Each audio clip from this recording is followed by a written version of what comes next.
भक्ताचा महिमा भक्ताची जाणते, दुर्लभ या गती आणिकासी, आणिकासी या गती दुर्लभ आहेत. हे भक्तच भक्ताला जाणू शकतात, संतच संतांना ओळखू शकतात. हे तुकोबारायांनी आपल्याला बोलून दाखवलं. आता हा मुद्दा झाला, हा सिद्धांत झाला, हे कळलं, पण याची कारण परंपरा सांगता आली पाहिजे की नाही. दुर्लभ या गती आणिकासी हे जेव्हा आपण म्हणतो, आणिकांना या गती दुर्लभ आहेत, का दुर्लभ आहेत हे सांगा, आणि दुर्लभ म्हणजे काय हेही सांगा. कारण दुर्लभत्व याचा विचार जर आपण करायला लागलो तर त्याची दोन अंग आपल्याला दिसून येतात. दुर्लभत्व म्हणजे मी साधं सरळ बोलतो, आपल्याला अप्राप्तीत दुर्लभत्व असतं आणि अनाकलनीयतेत दुर्लभत्व असतं. विठ्ठला विठ्ठला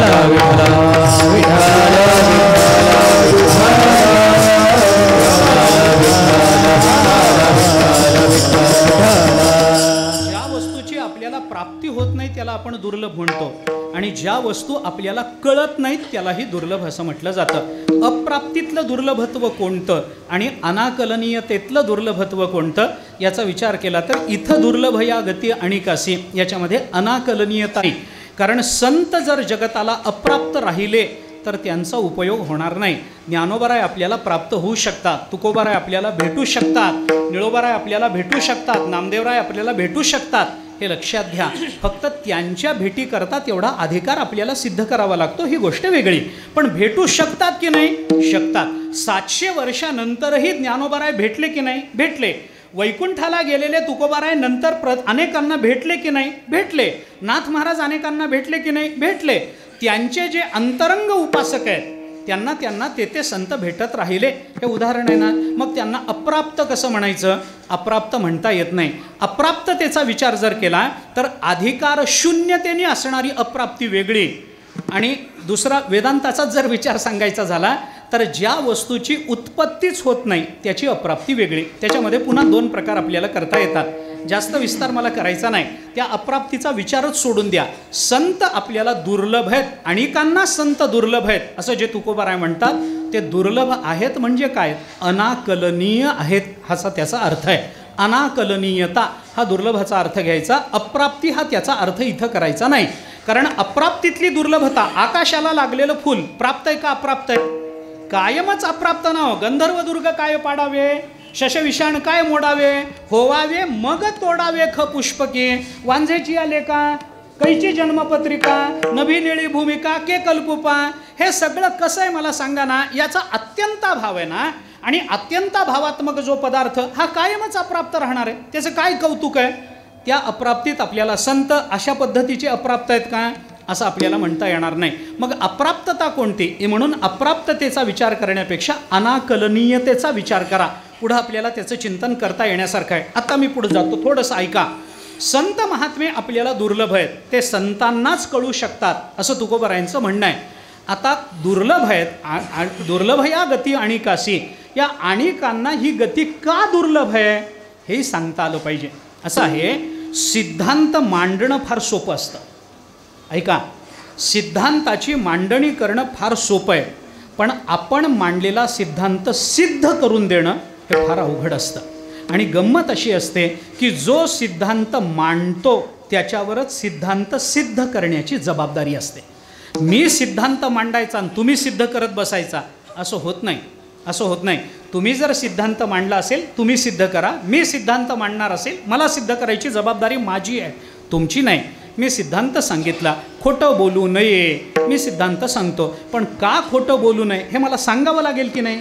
सांगावं लागेल ना. तुम्ही म्हणता चोरी करू नये, हे कुणी सांगावं? चोरी न करणाऱ्यांनी सांगावं का खिसा कापणाऱ्यांनी सांगावं? आता दुर्दैवानं परिस्थिती ही आहे की खिसा कापणारेच सांगतात चोरी करू नका म्हणून.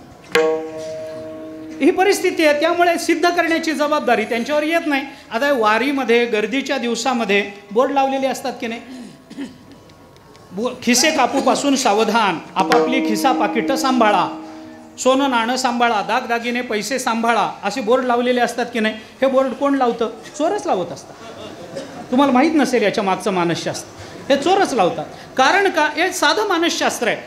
कुठेही आपण बोर्ड वाचला ना, असा फलक वाचला ना की आपापली खिसा पाकिटं सांभाळा, असं वाचल्याबरोबर माणसाची पहिली प्रतिक्रिया तो आपल्या पाकिटाला हात लावून बघतो, बरोबर आहे का नाही. त्याच्यावरून चोराला कळतं पाकिट कुठं ठेवलंय आणि मग ते मारणं सोपं जात असतं. हे साधी गोष्ट आहे ना, मानसशास्त्र आहे. चोर फार मोठे मानसशास्त्रज्ञ असतात. आपल्याला पटणार नाही मग तेच लावतात, तेच तिथं फलक लावतात, खिसा पाकिट सांभाळा, दागिने सांभाळा. मग दागिना जर खरा असेल ना तर बाई पटकन हात लावून बघते, दागिना आहे. खोटा असलेली बाई बिंदास चालते. खोटाच आहे, मारला काय फरक पडायचा आहे. खरा दागिना, नेमके आपण पैसे कुठं ठेवलेत, फलक वाचला की कळतं आपले पैसे इथे. मग माणूस खिसा चाचून बघतो, हां आहेत, बरं आहेत. मग ते शेजारी उभा असतो त्या चोराला कळतं, हां इथं पैसे आहेत. मग जाता जाता ते काम होऊन जातं. आता मला पुढं बोलायचं कारण नाही, मला सांगायचं या सगळ्यातून मला सांगायचं काय आहे की जो सिद्धांत मांडतो त्याला सिद्धांत सिद्ध करता आला पाहिजे. तुकोबारांनी सिद्धांत काय सांगितला, संतच संतांना कळतात, इतरांना कळत नाहीत. मग इतरांना का कळत नाहीत हे समजून देण्याची जबाबदारी तुकोबारांवर येईल की नाही. मग का इतरांना कळत नाही, म्हणून अभंगाची मांडणी आपण बघा. पहिल्या चरणामध्ये तुकोबारांनी सिद्धांत सांगितला आहे, नंतरच्या 3 चरणामध्ये दुर्लभ या गती आणि काशी याच्याकरता युक्तिवाद केले आणि भक्ताचा महिमा भक्तांनाच का कळतो या चकाराचा अर्थ शेवटच्या चरणात सांगितला. विठ्ठला विठ्ठला विठ्ठला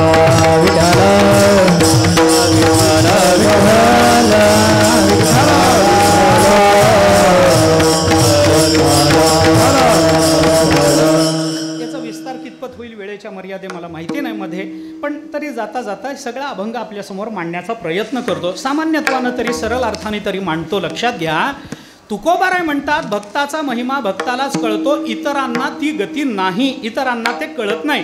का कळत नाही याचे युक्तिवाद तुकोबारायांनी 3 चरणामध्ये केले आणि या 3 चरणामध्ये तुकाराम महाराजांनी इतरांना संत का कळत नाहीत याची 4 कारणं 3 चरणामध्ये तुकाराम महाराजांनी सांगितले. मी सरळ अभंग आपल्याला सांगतो. जाणोनी नेणते झाले तेणे सुखे हे एक कारण आहे, याच्यामुळे इतरांना कळत नाही. न बोलोनी मुखे बोलताती या कारणाने इतरांना कळत नाही. अभेदूनी भेद राखीयला अंगी वाढावया जगी प्रेमसुख याच्यामुळे ते कळत नाही. आणि टाळगोळ कथा प्रेमाचा सुकाळ मूढ लोक पाळ तरावया यामुळे इतरांना कळत नाहीत. विठ्ठला विठ्ठला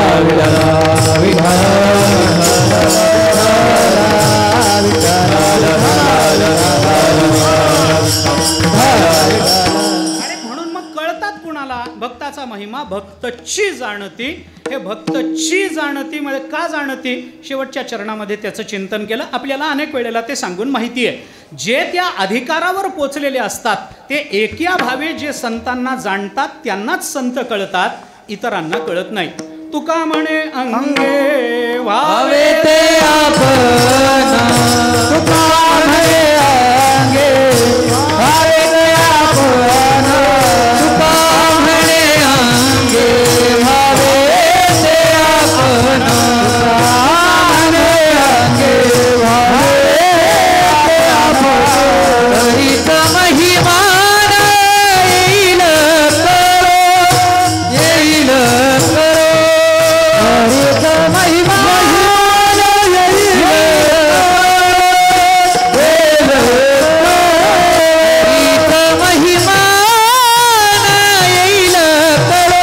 महिमान येईल करो, येईल करो, हरित महिमान येईल संतांचा महिमा तो बहु दुर्गम, संतांचा महिमा तो बहु दुर्गम, संतांचा महिमा तो बहु दुर्गम, संतांचा महिमा तो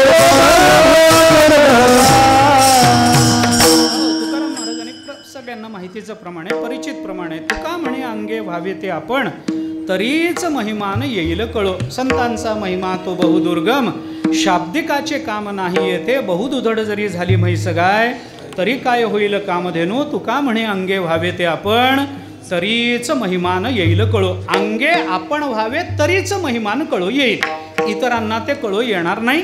तेच तुकोबारायांनी याही अभंगाच्या शेवटच्या चरणामध्ये आपल्याला सांगितलं.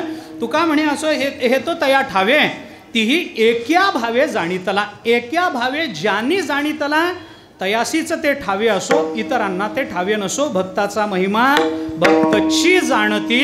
याचा युक्तिवाद शेवटच्या चरणात आहे आणि दुर्लभ या गती आणि काशी याचे युक्तिवाद नंतरच्या 3 चरणात आहेत.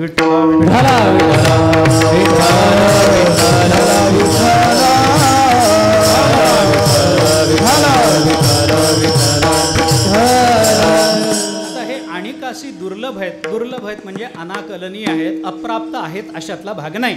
संतांची अप्राप्ती जगाला राहिली असती तर जगतामध्ये असं परिवर्तन कधीच झालं नसतं.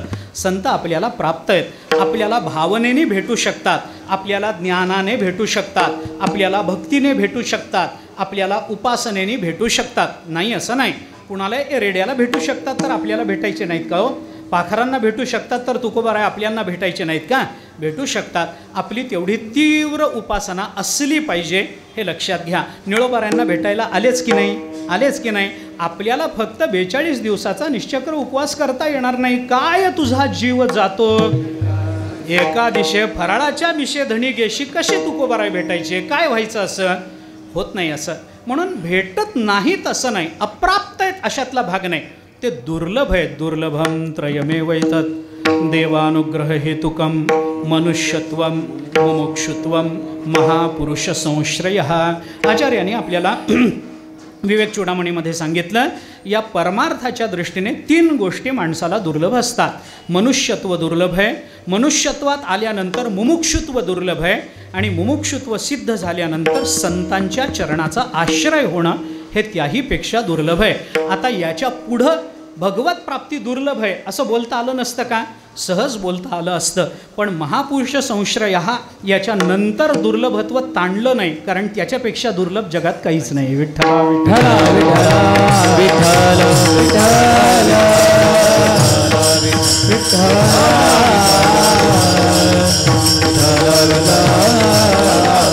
संतांची प्राप्ती झाली, संतांची संगती प्राप्त झाली की परमात्मा दुर्लभ नाही, उलट तो फार सुलभ आहे. महाराज, फार सुलभ आहे.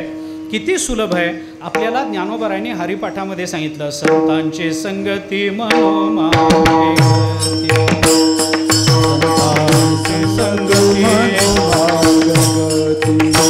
संतांची संगती मनोमार्ग गती, संतांची संगती मनोमार्ग गती. आकळावा श्रीपती येणे पंथे, आकळावा श्रीपती येणे पंथे. हरी मुखे म्हणा, हरी मुखे म्हणा, हरी मुखे म्हणा, हरी मुखे म्हणा. श्रीपती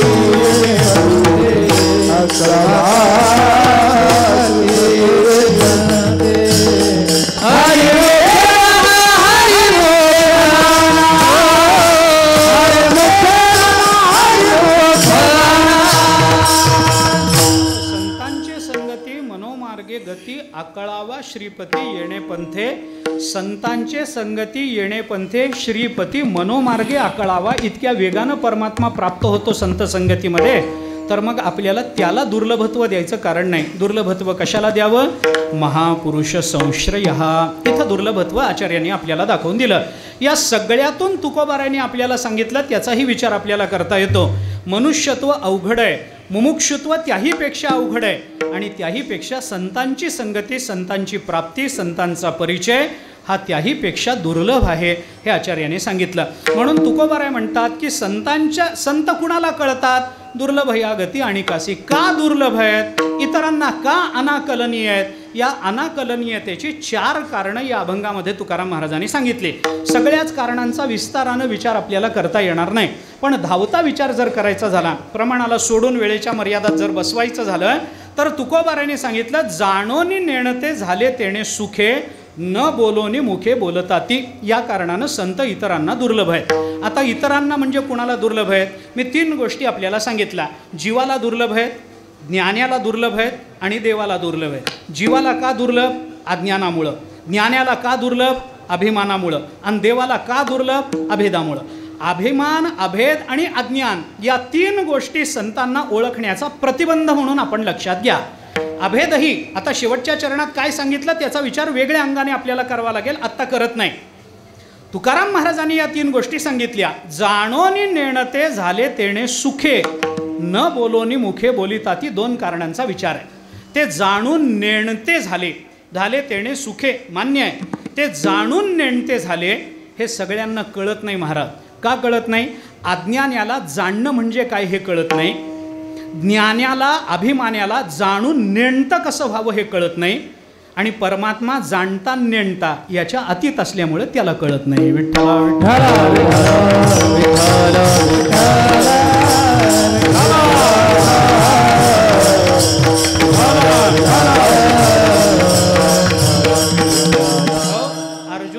अर्जुन अज्ञानी आहे, त्याला जाणून नेणतं कसं व्हावं तो नेणून जाणता होतो, पण जाणून नेणता होऊ शकत नाही. अरे सगळं बोलतोस बाबा अर्जुना, मोठं तत्वज्ञान मला सांगतोस, जाणता तरी म्हणविसी परी नेणिवेची नसंडीची. अरे तूच मला उलट शास्त्र सांगायला चाललास बाबा, तूच मला शिकव तरी पाहसी बहुसाल नीती. भगवान बोलतात, ज्ञानोबराय बोलतात अर्जुनाला, आणि मलाच नीतिशास्त्र शिकवायला चाललास काय कळतं रे तुला मूर्खा? सांडी हे मूर्खपण. उठी घे धनुष्यबाण, संग्रामी कवण कारुण्य तुझे. हे ज्ञानोबराय रागावून बोलले ना भगवान मुखातून बोलताना. जाणता तरी म्हणविसी नेणिवेची नसंडीसी. हे जाणून नेणतं कसं व्हावं अज्ञान्याला कळत नाही महाराज. जाणून नेणतं होणं कारण का अज्ञान्याला जाणतंपणच कळत नाही, तर जाणून नेणतं हे कळायला काही मार्ग नाही. अभिमानाचं काय असतं? ज्ञानाचं तो जाणता होतो, पण आपल्या जाणतेपणाचा असा अभिमान मिरवतो की आपण नेणतं व्हावं हे त्याच्या बुद्धीतच येत नाही. त्यामुळे नेणतं कसं व्हावं हे त्याला कळत नाही. अहो जाणत्या माणसाला जर तुम्हाला काही कळत नाही असं म्हणलं तर आनंद वाटतो का राग येतो मला सांगा बरं? एखादा मनुष्य आहे, स्वतःला ज्ञानी समजतो, विद्वान समजतो, किती मला ज्ञान आहे, मजहुनी ज्ञानी कोण आहे असं त्याला वाटत राहतं. आणि त्याला जर तुम्ही शांत बसाव, तुम्हाला यातलं काही कळत नाही असं म्हणलं तर त्याला बरं वाटतं काय? तो म्हणतो अहो मला कळत नाही असं काय या जगतामध्ये, मला कळत नाही म्हणजे काय? त्याला राग येतो त्याचा, कारण अभिमान आडवा आला. अभिमानामुळं त्याला जाणतं होता येईल, कदाचित जाणतेपणाचा काही विचार करता येईल, पण जाणून नेणतेपण स्वीकारावं या नेणतेपणाचा त्याचा विरोध असतो. आणि परमात्म्याचं असं आहे, परमात्मा जाणताही नाही, परमात्मा नेणताही नाही. हरिपाठातलं प्रमाण काय आहे ना? परमात्मा या दोन्हीच्या पलीकडचा महाराज. परमात्मा या जाणताही नाही, नेणताही नाही, परमात्मा या दोन्हीच्याही पलीकडचा. त्यामुळे अज्ञान्याला जाणतेपणाची कल्पना नाही, ज्ञान्याला अभिमान्याला नेणतेपणाची कल्पना नाही, आणि परमात्म्याला जाणतं नेणतं या दोन्हीची कल्पना नाही. म्हणून हे तिघही मिळून भक्ताला जाणू शकत नाही. विठ्ठला विठ्ठला विठ्ठला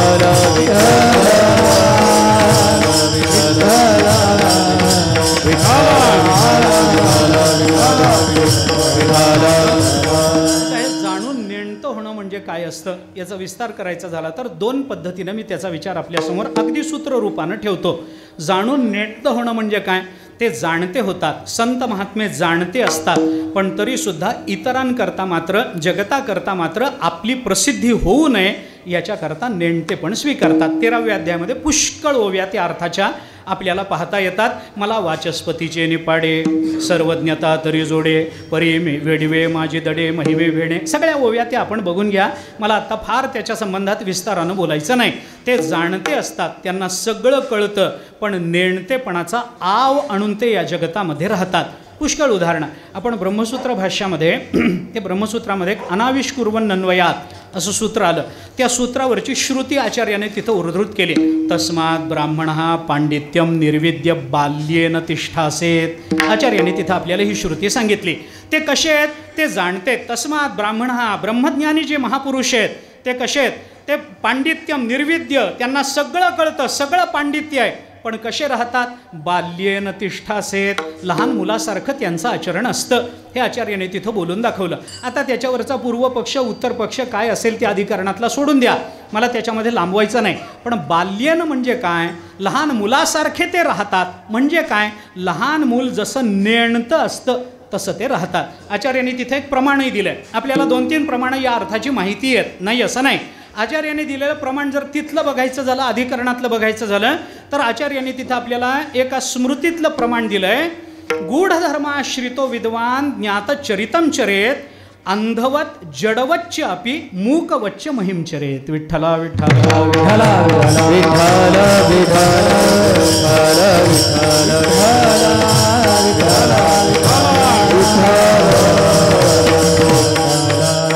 किंवा आपल्याला माहिती असणारं नापृष्ट कस्यचित ब्रूयात न च अन्यायेन पृच्छति ज्ञानवान अपि मेधावी जडवल्लोकाचरेत.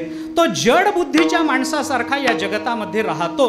गूढधर्माश्रितो विद्वान ज्ञात चरितं चरेत. सगळंच त्याला कळालेलं असतं, सगळी गूढतत्व त्याला ज्ञात असतात, पण कसा राहतो? अंधवत जडवच्च अपि मूकवच्च महिमचरेत. आंधळ्यासारखा जड बुद्धीच्या माणसासारखा मुक्यासारखा तो या जगतामध्ये राहतो. याला बाल्येन तिष्ठासेत असं म्हणा.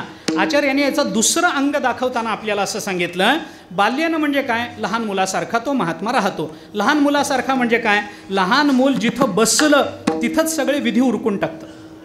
ते शी तिथंच करतं, शुई तिथंच करतं, त्याच्यातच खेळत बसतं. का? लहान आहे, अज्ञानी आहे. म्हणून भावार्थ रामायणाच्या सुरुवातीला नाथ महाराजांनी आपल्याला बाल्यातले दोष काय, तारुण्यातले दोष काय, प्रौढावस्थेतले दोष काय, वृद्धावस्थेतले दोष काय सांगितलं ना. अगदी बालकांडाच्या सुरुवातीला आलेलं प्रकरण आपण पाहून घ्या ना.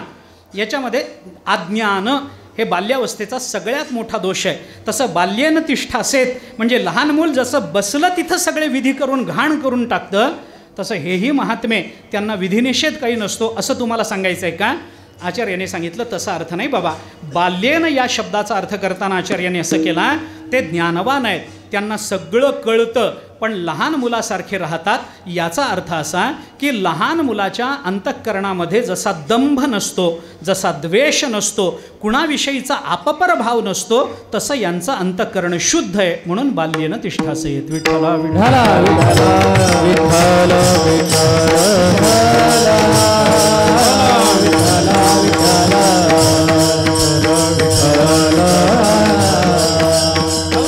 याला काय म्हणायचं? हे जाणून नेणते झाले, इतरांकडता नेणते झाले, हा त्याचा अर्थ आहे. जाणते झाले पण आपला महिमा वाढू नये, आपल्याजवळ लोकांनी फारसं येऊ नये, लोकांनी आपले सत्कार करू नयेत, आपलीच कीर्ती आपल्या कानाने आपण ऐकू नये, लोकांमध्ये आपला गवगवा होऊ नये, आपल्या उपाध्या वाढू नयेत, याच्याकरता ते नेणतेपणाचं सोंग घेऊन राहतात. असं संतांचं वर्तन असतं. आणि लोकांना नेणतेपण कळतं, त्यांचं जाणतेपण कळत नाही. म्हणून दुर्लभ या गती अणिकासी. ज्ञानाला त्यांचं नेणतेपण खरं वाटतं, त्यांचं जाणतेपण कळत नाही. म्हणून दुर्लभ या गती अणिकासी. आणि परमात्म्याला जाणतंय काय, नेणतंय काय, काहीच कळत नाही. म्हणून दुर्लभ या गती अणिकासी. या तिन्ही अंगाने आपल्याला विचार करता येईल. हा एक भाव झाला. दुसरा एक भाव मी आपल्याला सांगतो, थोडा विचार करून बघा. पुन्हा धावताच सांगतो, मला विस्तार करायचा नाही याचा. तुकोबारांनी या भूमिकेचा पुष्कळ विचार केला. अजून थोडासा विचार सांगतो, ऐका. अजून एक विचार असा आहे, ते जाणून नेणते होतात. म्हणजे काय होतात? जाणते होतात पण इतरांकरता नेणते होतात. का? कारण इतरांना कुणाचाही परिचय करून घ्यायची जी सवय लागली ना, ही उपाधीच्या संबंधानं परिचय करून घ्यायची सवय लागली. आणि संतांजवळ जाणते झाल्यामुळे कोणतीच उपाधी शिल्लक राहत नाही. आणि उपाधी शिल्लक राहत नाही म्हणून इतरांकरता ते नेणते होतात. विठ्ठला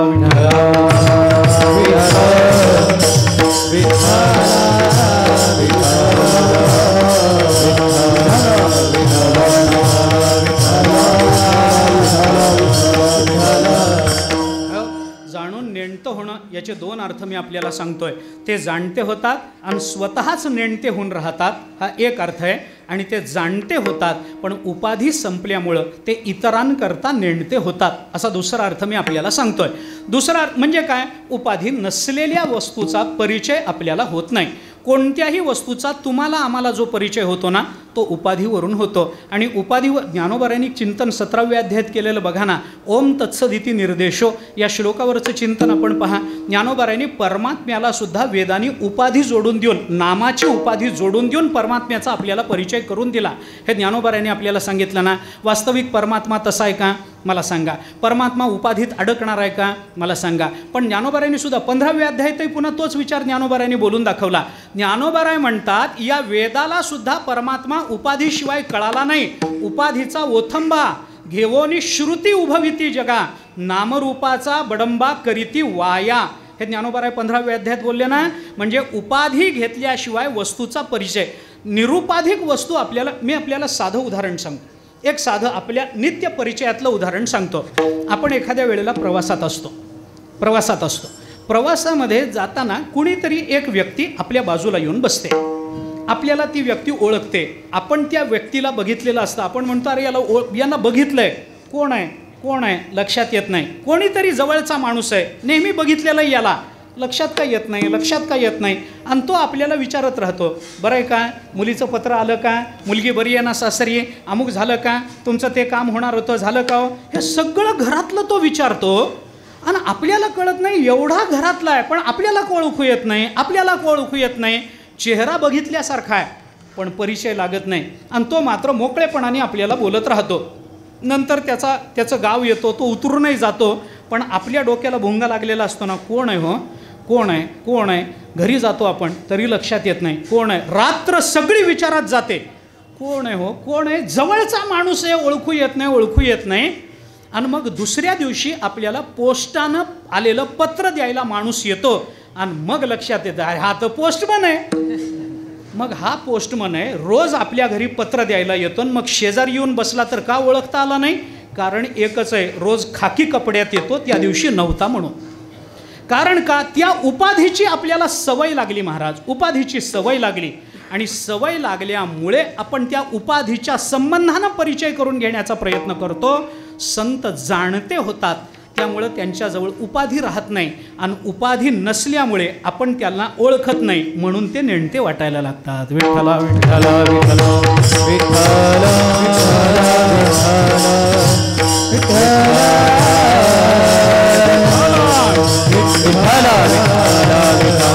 आणि या जाणून नेणतं होण्यामध्ये तत्वज्ञानातलं सर्वोच्च सुख आहे.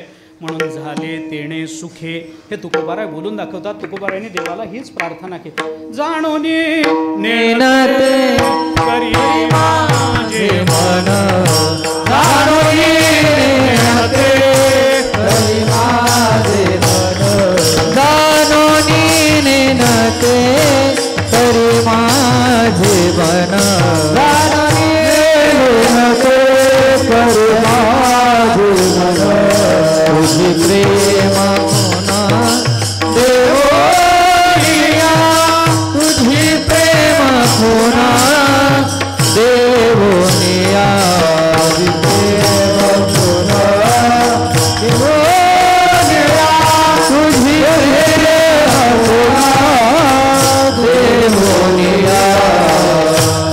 तुकोबाराय बोलतात, जाणून नेणते करी माझे मन, तुझी प्रेम खूण देवोनिया, मग मी व्यवहारी असे न वर्तत, जेवी जळात पद्मपत्र.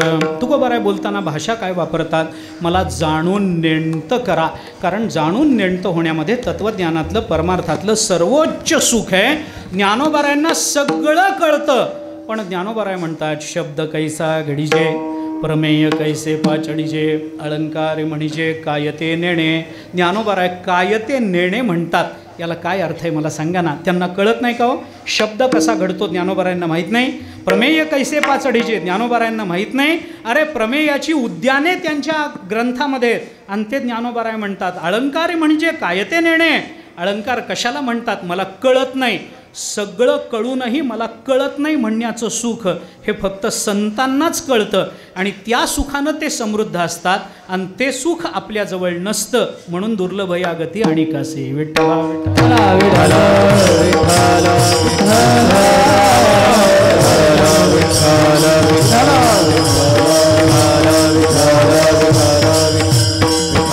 पुष्कळ प्रमाण आपल्याला देता येते. एरवी तरी मे मूर्खो, जरी जाहला अविवेको, तर ये संत कृपा दीपको सोज्वळू असे. ज्ञानोबाराय बोलतात, लोकांना बऱ्याच वेळेला असं वाटतं की या ओवीमध्ये ज्ञानोबारायांनी स्वतःला मूर्ख म्हणून घेतलेलं आहे. असं नाही आहे महाराज. ज्ञानोबाराय स्वतःला मूर्ख म्हणून घेत नाहीत. स्वतःला मूर्ख म्हणून घेणं हे फार वेगळं असतं.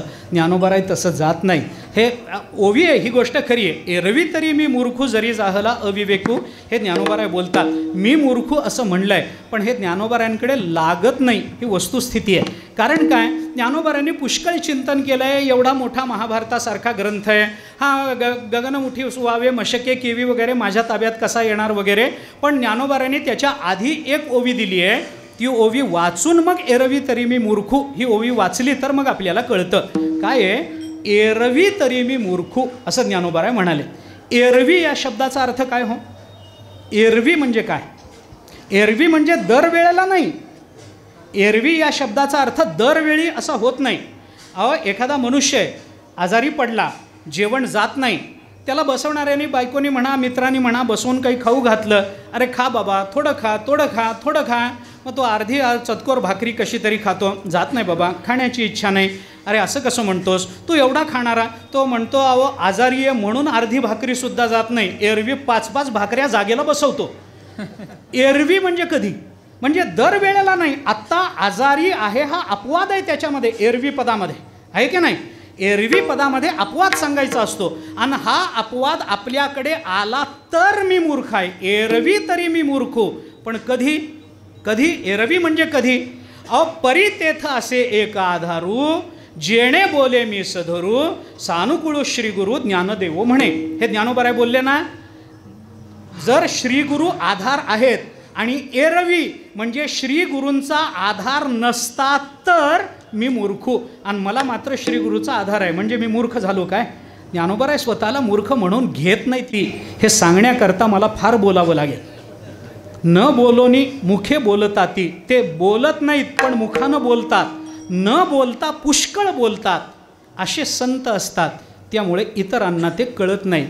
कारण अज्ञानी बोलण्याकडे लक्ष देतो, ज्ञानी अभिमानानं बोलण्याच्या अर्थाकडे लक्ष देतो, आणि परमात्मा बोलणं आणि न बोलणं या दोन्हीच्या अतीत असतो. म्हणून यांना संत महात्मे कळत नाहीत.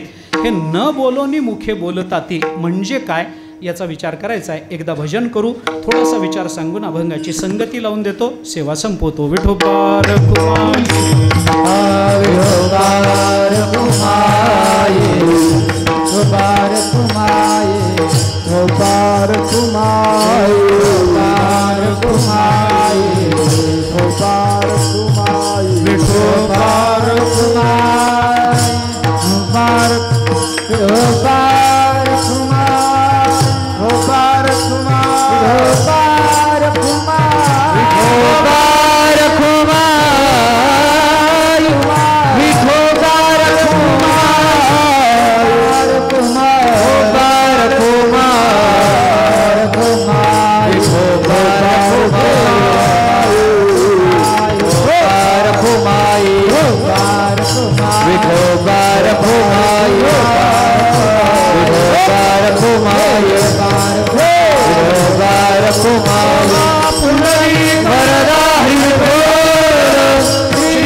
जाणती दुर्लभया गती आणि कासे जाणोनी नेणते झाले तेणे सुखे न बोलोनी मुखे बोलताती. जगद्गुरु संत श्रेष्ठ श्री तुकोबाराय या अभंगामध्ये भक्ताला भक्तच जाणतात, संतांना संतच जाणतात, इतर कोणी जाणू शकत नाही असा सिद्धांत मांडला. आणि जर ज्ञानोबारायांना जाणायचं असेल तर आपल्याला तुकोबाराय व्हावं लागेल, आपल्याला नाथ महाराज व्हावं लागेल, आपल्याला गोरोबा काका व्हावं लागेल, जनाबाई नामदेवराय व्हावं लागेल, तर आपल्याला ज्ञानोबाराय कळतील. इतरांना मात्र खरे ज्ञानोबाराय काय आहेत हे कळायचे नाहीत. खरे तुकोबाराय कोण आहेत हे आपल्याला कळायचं नाही. का कळायचं नाही? कारण ते जाणून नेणते सुखे झालेले असतात आणि आपल्याला जाणताही माहीत नसतं, नेणतंही माहीत नसतं. त्यामुळे आपल्याला ते कळत नाहीत. ज्ञानाला जाणतं माहिती असतं पण नेणतं होणं माहीत नसतं, म्हणून त्यांनाही कळत नाही. आणि परमात्मा जाणतं आणि नेणतं या दोन्हीच्या पलीकडचा असतो, म्हणून परमात्म्याला कळत नाही. आता न बोलोनी मुखे बोलिताती हे दुर्लभ या गती अणिकाची याच्याकरता दिलेलं एक प्रयोजन आपल्याला विचारात घ्यावं लागेल. न बोलोनी मुखे बोलताती म्हणजे काय, याचे 2-3 अर्थ आपल्याला करता येतात. न बोलोनी मुखे बोलिताती याचा सरळ अर्थ असा आहे, ते कधीच प्रपंचाबद्दल बोलत नाहीत आणि आपल्याला संतांकडून अपेक्षा असते ती फक्त प्रापंचिक बोलण्याचीच असते. त्यामुळे ते प्रपंचाबद्दल कधीच बोलत नाहीत, ते बोलतात परमार्थाबद्दल. परमार्थाचं बोलतात एवढाच त्याचा अर्थ नाही, ते प्रपंचाचं बोलताना दिसत असले तरी त्याचा अर्थ मात्र परमात्माच असतो, हे लक्षात घेतलं पाहिजे. नका मज पाशी वदो प्रपंचाचे विषय यासारख्या प्रार्थना तुकोबारायांना कराव्या लागल्या, कारण आता आम्हाला प्रपंचाबद्दल बोलायचं काहीही राहिलेलं नाही. आमच्या मुखातून बाहेर पडेल ते तत्त्वज्ञान बाहेर पडेल. तुका तरी सहज बोले वाणी, त्याचे घरी वेदांत वाहे पाणी, असं तुकाराम महाराजांचं जर म्हणणं असेल तर त्या भूमिकेतून संत प्रपंचाबद्दल बोलत नाहीत. प्रपंचाबद्दल बोलत नाहीत म्हणजे समजून सांगण्याकरता त्यांना प्रपंच बोलावाच लागतो. लक्षात घ्या, जगताला तत्त्वज्ञान समजून देण्याकरता प्रपंच बोलावाच लागत असतो. अहो काय आहे, या संसाराबद्दल खूप वेगवेगळी मतप्रवाह आपल्याला दिसून येतात, पण वेदांताचा आणि संत वाङ्मयाचा विचार केला नाही तर संसाराला नावं ठेवली नाहीत असा महात्मा नाही आहे का नाही. संसार घाण आहे, संसार वाईट आहे, किती वाईट आहे काय नाही याच्या संबंधानं कितीतरी चिंतन आपल्याला दिसून येतात. संसाराचा त्याग केला पाहिजे, संसार सोडून दिला पाहिजे, वमनासारखा संसार आहे, वमुनिया सुणे आताची गेले असा संसार आहे. हे सगळं ज्ञानोबारायांनी आपल्याला बोलून दाखवलं ना. संसार वाईट आहे ही गोष्ट खरी आहे, पण संसार किती वाईट असू द्या, संसाराच्या ठिकाणी 2 चांगले गुण लक्षात घ्या. संसार वाईट आहे मान्य आहे, पण संसार 2 कारणांनी फार चांगला आहे. मी आपल्याला धावती कारणं सांगतो. संसार चांगला का चांगला म्हणा, कारण आपला परमार्थ किती कडेला गेला आहे हे तपासण्याचं ते एकमेव माध्यम आहे. तुम्हाला परमार्थ तपासता येत नाही. परमार्थ तपासायचा असेल तर संसारातच यावं लागतं. लक्षात घ्या, संसार वाईट आहे पण आपल्या परमार्थाची कसोटी आहे महाराज. आपल्या अंतःकरणामधल्या क्रोधाची आपण निवृत्ती केली, माझ्या मनातला क्रोध गेला, बरोबर. त्रिविधम नरकस्येदम द्वारम नाशनमात्मनः कामः क्रोधः तथा लोभः तस्मादेतत्रयं त्यजेत. भगवंतांनी 16व्या अध्यायामध्ये आपल्याला सांगितलं क्रोधाचा त्याग करा. आम्ही सांगतो केला बाबा क्रोधाचा त्याग, गेला आमचा क्रोध. आमचा क्रोध गेला हे एकांतात कळेल का संसारात आल्यावर कळेल? हे एकांतात कळत नाही, हे संसारात आल्यावर कळतं की खरंच आमचा क्रोध गेलाय का नाही, खरंच आमच्या ठिकाणी दया उत्पन्न झाली का नाही, हे तपासण्याची कसोटी आहे प्रपंच. तुम्ही संसाराला किती नावं ठेवा, अहो सोन्याला भाव असतो, पण सोनं खरं का खोटं हे कशावर घासावं लागतं? दगडावरच घासावं लागतं. कसोटीवर दगडावरच घासावं लागतं. दगडाला भाव आहे का सोन्याला भाव आहे?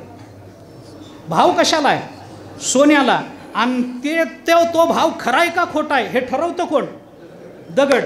तसा संसार हा दगड आहे आणि परमार्थ हे सोनं आहे, पण ते सोनं खरं का खोटं हे ओळखायला या दगडाकडेच यावं लागतं. हे या संसारातच यावं लागतं, इतरत्र जाऊन चालत नाही. तुम्ही संसाराला किती नावं ठेवा, आपला परमार्थ खरा का खोटा हे संसारात आल्याशिवाय कळत नाही. एक.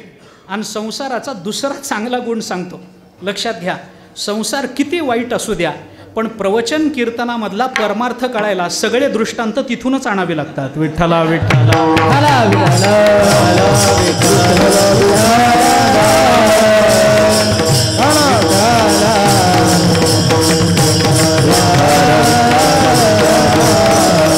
म्हणून न बोलोनी मुखे बोलिताती म्हणजे काय, ते प्रपंचाबद्दल बोलतच नाही.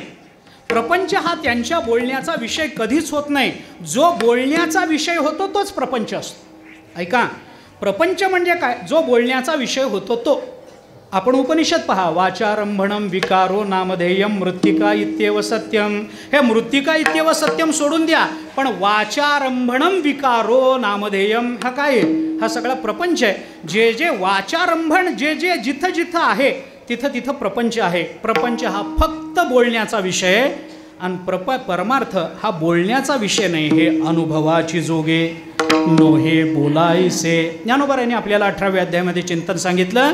परमार्थ हा बोलण्याचा विषय नाही. मग संत महात्मे काय करतात, प्रपंचातलं बोलल्यासारखे वाटतात पण परमार्थ सांगत असतात. म्हणून न बोलोनी मुखे बोलिताती. मुखे बोलिताती हा प्रपंच वाटतो, पण प्रपंचामध्ये प्रपंचाबद्दल न बोलिताती आम्हाला कळतो तो मात्र परमार्थ असतो. छोटंसं उदाहरण कल्पित कथेमधून सांगितलं जातं तुकोबारायांच्या चरित्रात.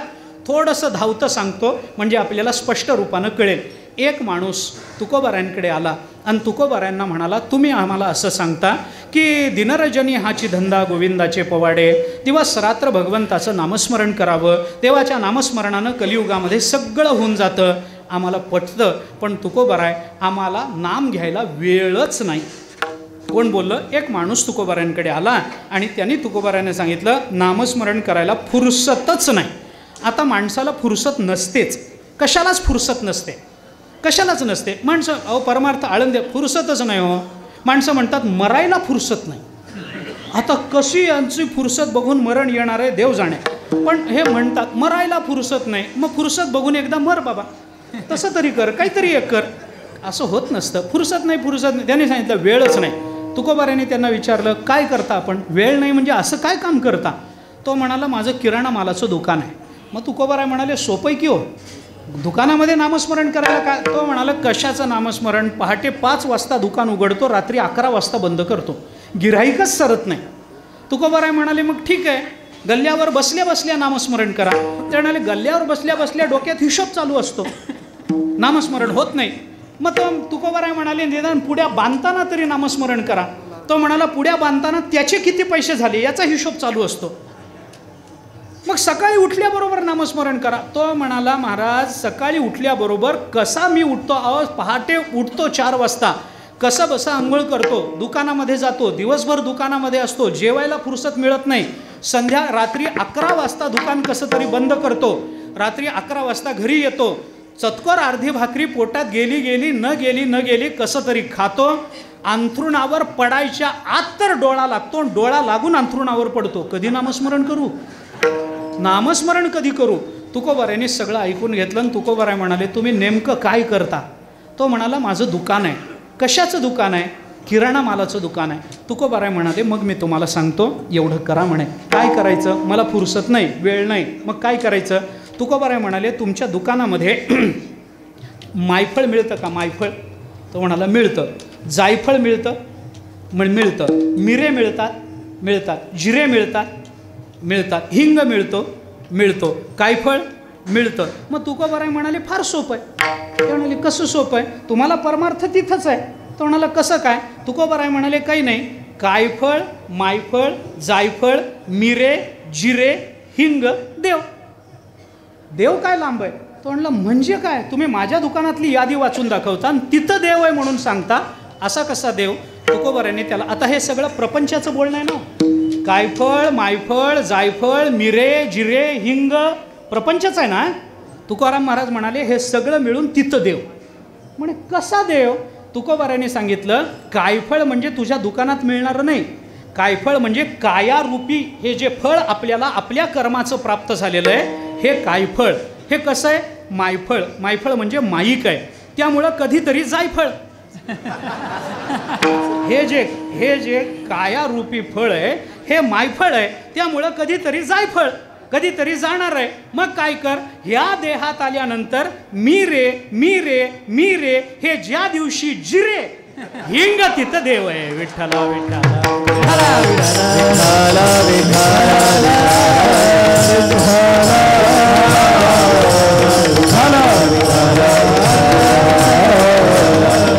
आता मला सांगा, हे बोलणं प्रापंचिक आहे का पारमार्थिक आहे? हो, हे बोलणं प्रापंचिक का पारमार्थिक?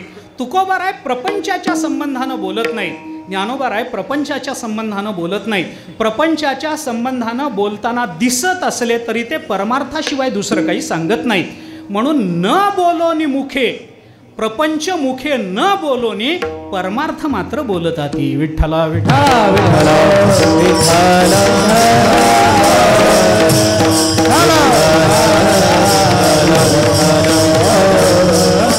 किंवा न बोलोनी मुखे बोलितात. बोलिताती याचा दुसरा अर्थ आपल्याला असा करता येतो, ते बोलिताती पण त्यांच्या बोलण्यातून आपल्याला जे प्राप्त होतं ते न बोलोनी मुखे या अवस्थेवर नेणारं असतं. आपल्याला सरळ एक प्रमाण देतो, जास्त याचा विस्तारही करत नाही, साधं प्रमाण देतो. अर्जुनाच्या संबंधानं ज्ञानोबारायांनी काय भूमिका ज्ञानेश्वरीमध्ये सांगितली त्याचा विचार आपण करा. अर्जुन काय म्हणतो, तो गुंतलो होतो अर्जुन गुणे, मुक्त जाहलो तुझेपणे, आता पुसणे सांगणे दोन्ही नाही. सांगणं पुसणं हे जर बोलण्यातून होत असेल तर हे दोन्ही राहिलं नाही, हे न बोलोनी मुखे अशा अवस्थेवर नेलं. कशामुळे नेलं, कशातून नेलं, बोलूनच नेलं ना. भगवंतांनी जो उपदेश केला त्या उपदेशातून न बोलोनी या अवस्थेमध्ये जर नेत असतील. ज्ञानोबाराय बोलतात, संवाद करतात, पण या संवादातून काय प्राप्त होतं मला सांगा ना. संवादातून काय प्राप्त होतं, अरे संवादाचे निमित्ते अव्यवहारी वस्तू जे असे, देखीजे आरिसा जैसे देखीजे रूप, हे ज्ञानोबाराय बोलतात ना. आता याच्यामध्ये मला सांगा, संवादाचं मिश, संवाद हा शब्दात होतो की नाही, या संवादातून काय कळतं, ज्याच्याबरोबर कुठलाही व्यवहार होत नाही अशी अव्यवहार्य वस्तू प्राप्त होते, मग तिथं बोलण्याचा व्यवहार होत नाही. म्हणजे न बोलोनी मुखे बोलिताती, म्हणजे असं बोलिताती की मुखे न बोलोनी या अवस्थेवर नेऊन बसविताती. विठ्ठला विठ्ठला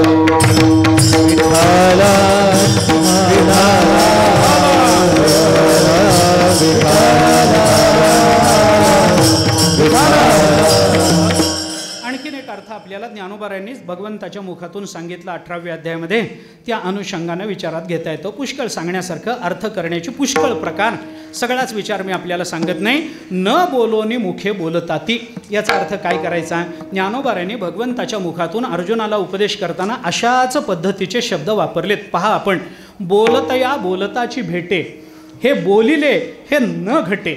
बोलतया बोलताची भेटे, हे भेटे, पण जे बोलिले ते बोलिले हे न घटे. तिथं बोलणं हे सिद्ध होत नाही. मग तिथं काय सिद्ध होतं, हे ज्ञानोबाराय म्हणतात, बोलतया बोलताची भेटे, हे बोलिले हे तेथं तव न घटे, हे मौन तव गोमटे स्तवन माझे. काय केलंय, मौन आहे, आणि मौनातून काय झालंय, स्तवन झालंय. स्तवन हे बोलून करायचं असतं का न बोलता होतं, बोलून करावं लागतं. पण बोलून जे स्तवन करावं लागतं ते स्तवन कोणतं आहे, मौन आहे. याला म्हणतात न बोलोनी मुखे बोलताती. विठ्ठला विठ्ठला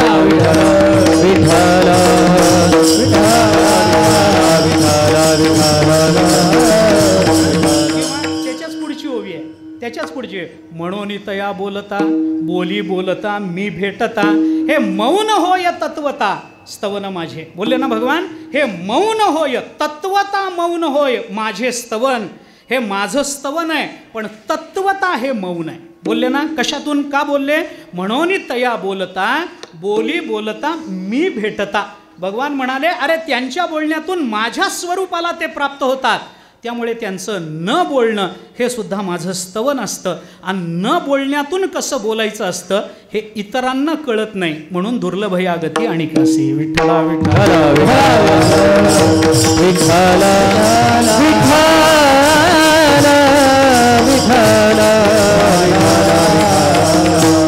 किंवा उपनिषदाच्या अंगाने जर सरळच बघायचं असेल तर केनोपनिषदाच्या सुरुवातीला आलेला मंत्र आपण बघा, यस्या मतम तस्य मतम, मतम यस्य न वेदसः, अविज्ञातम विजानताम विज्ञातम अविजानताम.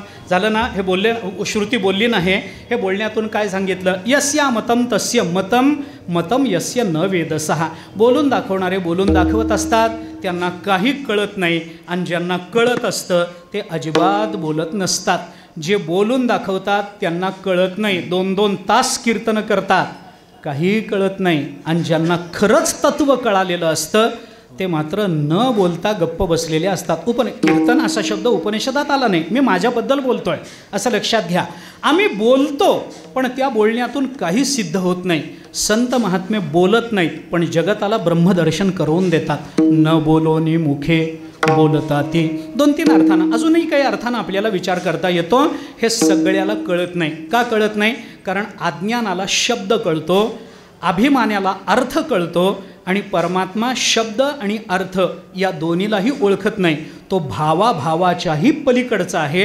त्यामुळं तो शब्दातून व्यक्त होणाऱ्या ज्ञानाला तो परमात्मा सापडत नाही, म्हणून परमात्म्यालाही ते कळत नाही. परमात्म्याला अभेदानं कळत नाही, मी पुन्हा पुन्हा सांगतो. ज्ञानाला अभिमानानं कळत नाही आणि जीवाला अज्ञानानं कळत नाहीत. म्हणून संत कळतात कोणाला? ज्यांच्याजवळ अज्ञान नाही, ज्यांच्याजवळ अभिमान नाही आणि ज्यांच्याजवळ अद्वैत असलं तरीसुद्धा ते कल्पित भेदाने येतात. अभंगाच्या 3ऱ्या चरणामध्ये तुकोबारायांनी बोलून दाखवलेलं आहे. अभेदोनि भेद राखिए लांगी, अभेदोनि भेद राखिए लांगी, अभेदोनि भेद राखिए लांगी, अभेदोनि भेद राखिए लांगी, वाढावया जगी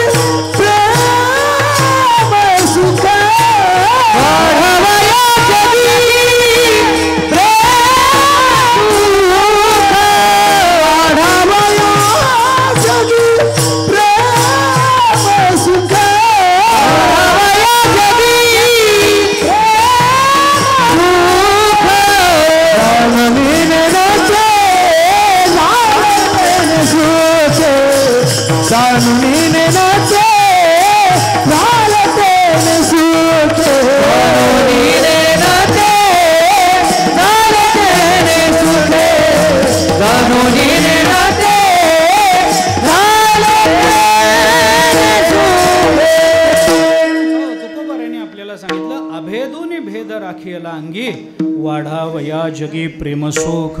संत महात्म्यांचं हे लक्षण तुकोबाराय सांगतात. का इतरांना कळत नाही? कारण संत अभेदोनी भेद अंगी राखतात म्हणून.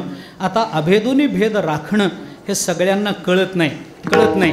जीवाला भेदच कळतो, ज्ञानाला अभेदच कळतो, पण अभेदातून भेदात येणं हे सगळ्यांना कळत नाही, म्हणून इतरांना ती गती दुर्लभ आहे असं चिंतन आपल्याला करावं लागतं. अभेद असताना भेदात कसं येता येतं? त्याला कल्पित भेद असं म्हणतात. बोधसारातलं वचन आपण नेहमी सांगतो. पारमार्थिकम अद्वैतम द्वैतम भजन हेतवे यादृशी यदि भक्ती स्यात् सातुमुक्ती शताधिका द्वैतम मोहाय बोधात प्राग जाते बोधे मनीषया भक्त्यर्थम भावितम द्वैतम अद्वैतादपि सुंदरम. भक्तीसाठी कल्पिलेलं द्वैत हे अद्वैतापेक्षा सुंदर आहे असं भक्तिशास्त्र जर आपल्याला सांगत असेल तर पारमार्थिकम अद्वैतम हे बरोबर आहे, पण द्वैतम भजन हेतवे. पण भजनाकरता म्हणून द्वैत स्वीकारावं लागतं आणि भजनाकरता स्वीकारलेलं असं जर द्वैत असेल तर अशा द्वैतातून केलेली भक्ती सातु मुक्ती शताधिका, ती मोक्षापेक्षा 100 पटीनं श्रेष्ठ आहे अशी भक्ती. द्वैत मोहाय बोधात प्राग जाते बोधे मनीषया. बोधाच्या पूर्वी आपल्याला मोह प्राप्त होऊ शकतो द्वैतानं, पण भक्त्यर्थम कल्पितम किंवा भावितम द्वैतम अद्वैतादपि सुंदरम. असं अभेदोनी भेद संत महात्म्य राखतात. पण कशा करता? स्वतःच्या भक्ती करता नाही, ते तर संतच आहेत. मग कशा करता अभेदोनी भेद? वाढावया जगी प्रेमसुख याच्याकरता. जगामध्ये प्रेमसुख वाढावं याच्याकरता अभेदोनी भेद राखीला अंगी हे सगळ्यांना कळत नाही. मग अभेदोनी भेद राखीला अंगी वाढावया जगी प्रेमसुख. मग प्रेमसुख वाढवतात म्हणजे नेमकं काय करतात? टाळ घोळ कथा प्रेमाचा सुकाळ. कशा त्याच्याने काय होतं? मूढ लोकपाळ तरावया. अरे जगी प्रेमसुख वाढवणं. प्रेमसुख कसं वाढवता येतं? प्रेमसुख शब्दानं वाढवता येत नाही. त्याच्याकरता काय लागतं?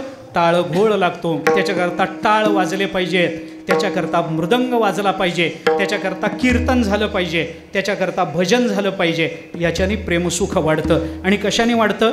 कथा, भगवंताची कथा केली पाहिजे. आणि कथा आणि प्रेमसुख काय आहे?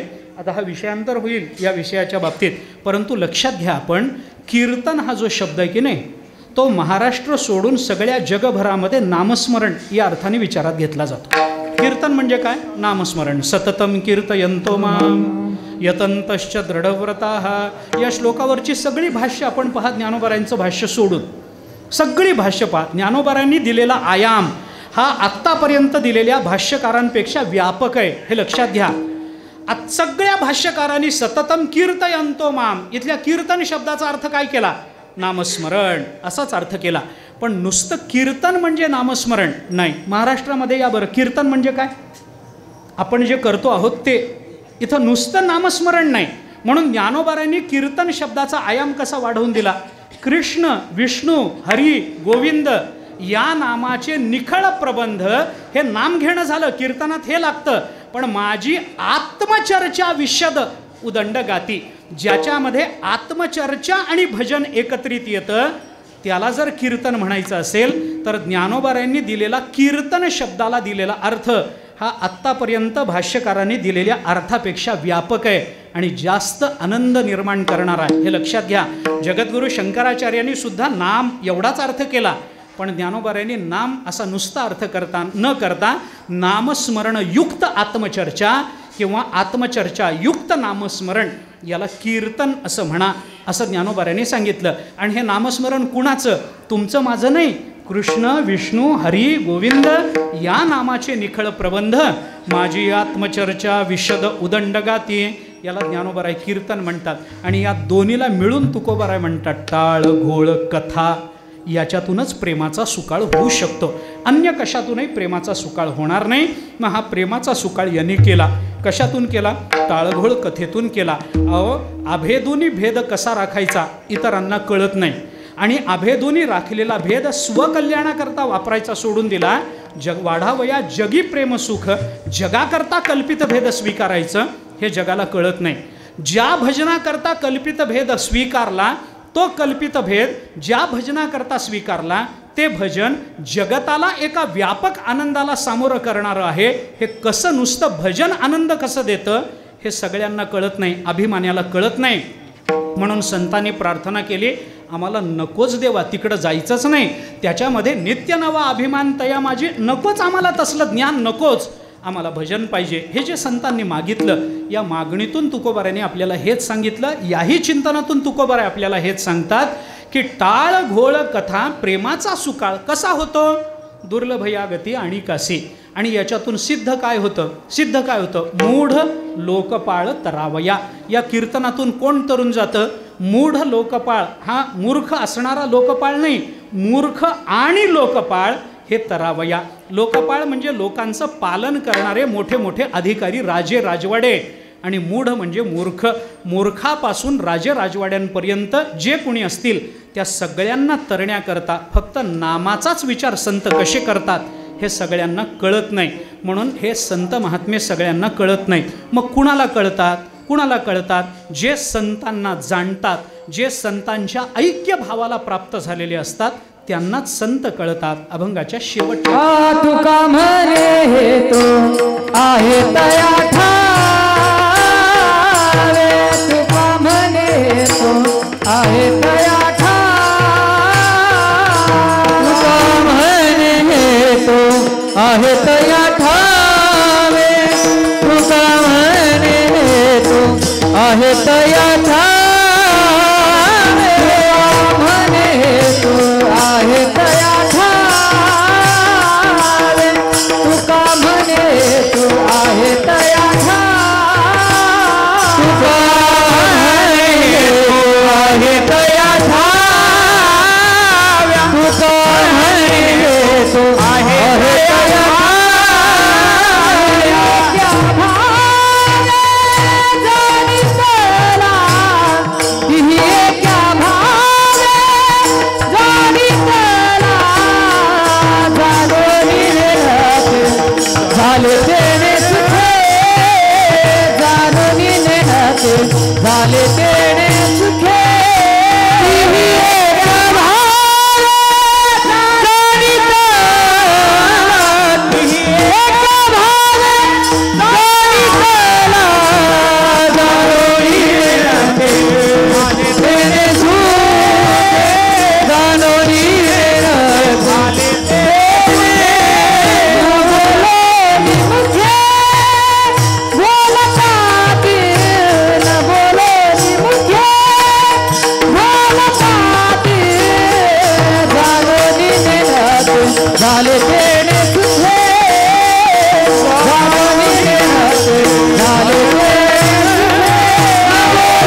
तीही एक्या भावे जाणीतला.